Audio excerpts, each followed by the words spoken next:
নমস্কার বন্ধুরা, আশা করি আপনারা ভালো আছেন। আমিও ভালো আছি।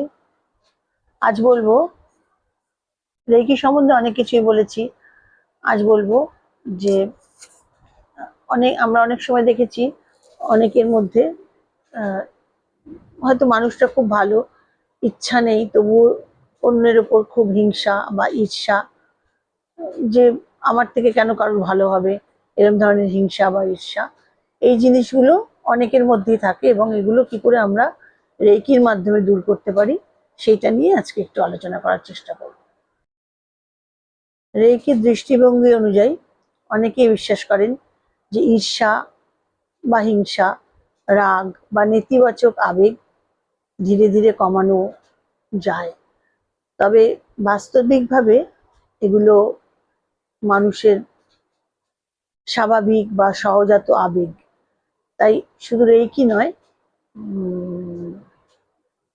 আত্মসচেতনতা, অভ্যাসের পরিবর্তন এবং প্রয়োজনে মানসিক স্বাস্থ্য সহায়তাও গুরুত্বপূর্ণ ভূমিকা রাখে।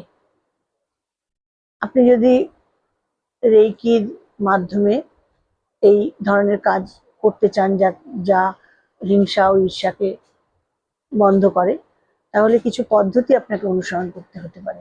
যেমন ধরুন, হৃদয় চক্র বা হার্ট চক্র, যেটা আমাদের বুকের মাঝখানে থাকে, সেখানে দুই হাত বুকের মাঝখানে রাখতে হবে প্রথমে, এবং 10 থেকে 15 মিনিট রেকি দিতে হবে। যারা ফার্স্ট ডিগ্রি শিখেছেন তারা স্পর্শ করবেন, যারা সেকেন্ড ডিগ্রি শিখেছেন তারা সিম্বল দেবেন, এবং মনে মনে বলতে হবে যে আমার হৃদয় ভালোবাসা, করুণা ও কৃতজ্ঞতায় পূর্ণ, আমি অন্যের সাফল্যে আনন্দিত হই।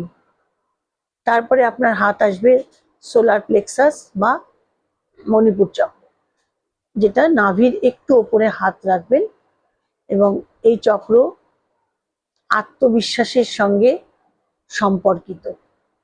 আত্মবিশ্বাস বাড়লে অন্যের প্রতি ঈর্ষাও কমে বলে আমরা মনে করি।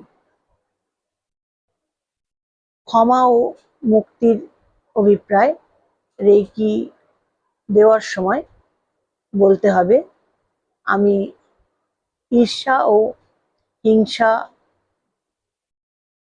তুলনার সমস্ত শক্তিকে ভালোবাসা ও আলোতে সমর্পণ করছি।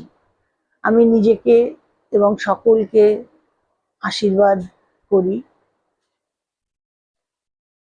ডিস্টেন্স হিলিং বা দূরবর্তী রেকি যদি সেকেন্ড ডিগ্রি থাকে, তাহলে আপনি জানবেন আপনার নিজের অতীতের কষ্ট, তুলনা বা যাদের প্রতি ঈর্ষা অনুভব করেন, সেই সম্পর্কের নিরাময়ের উদ্দেশ্যে দূরে আপনি রেকি পাঠাতে পারেন। সে কোটি কোটি মাইল দূরেও রেকি পাঠাতে পারেন। আপনার উদ্দেশ্য হবে সম্পর্কের মধ্যে শান্তি ও মঙ্গল কামনা করা, কাউকে নিয়ন্ত্রণ করা কিন্তু নয়। দৈনিক কৃতজ্ঞতা অনুশীলন রেকি শেষে যেরকম আমরা দিই, নিজের জীবনের 5টি বিষয়ের জন্য কৃতজ্ঞতা প্রকাশ করতে হবে। এতে মন ধীরে ধীরে অভাব থেকে প্রাচুর্যের দিকে যেতে সাহায্য পায়। মনে রাখবেন, যদি ঈর্ষা বা হিংসা এতটাই তীব্র হয় যে তা আপনার সম্পর্ক, কাজ বা মানসিক শান্তিকে কোনোভাবে দীর্ঘদিন ধরে প্রভাবিত করে, তাহলে একজন মানসিক স্বাস্থ্য পেশাদারের সঙ্গে কথা বলে উপকার পেতে পারেন। তবে রেকি একটি আধ্যাত্মিক বা পরিপূরক অনুশীলন হিসেবে অনেকের কাছে সহায়ক মনে হয়, কিন্তু এটি চিকিৎসার বিকল্প নয়। আপনি চাইলে আমি ঈর্ষা ও হিংসা দূর করার জন্য 7 মিনিটের একটি সারা চক্রকে মেডিটেশন করার একটি কথা আপনাকে বলতেও পারি, বা কিন্তু সেখানে ঠিকঠাক উপযুক্তভাবে অ্যাফার্মেশন বা যে ঠিক মতন আমি অ্যাফার্মেশন না দিতে পারলে তাহলে ঠিক কাজটা ঠিক মতন হবে না। তাই জন্য এটা আপনি চিকিৎসকের সঙ্গে কথা বলবেন, এবং অবশ্যই বিকল্প চিকিৎসা হিসেবে রেইকিকে ব্যবহার করতেই পারেন, এবং তাতে অনেক উপকার পাবেন। ভালো থাকবেন, সুস্থ থাকবেন, আনন্দে থাকবেন, এবং আমার চ্যানেল ভালো লাগলে আমার চ্যানেলটিকে সাবস্ক্রাইব করবেন, লাইক শেয়ার করে পাশে থাকবেন। নমস্কার।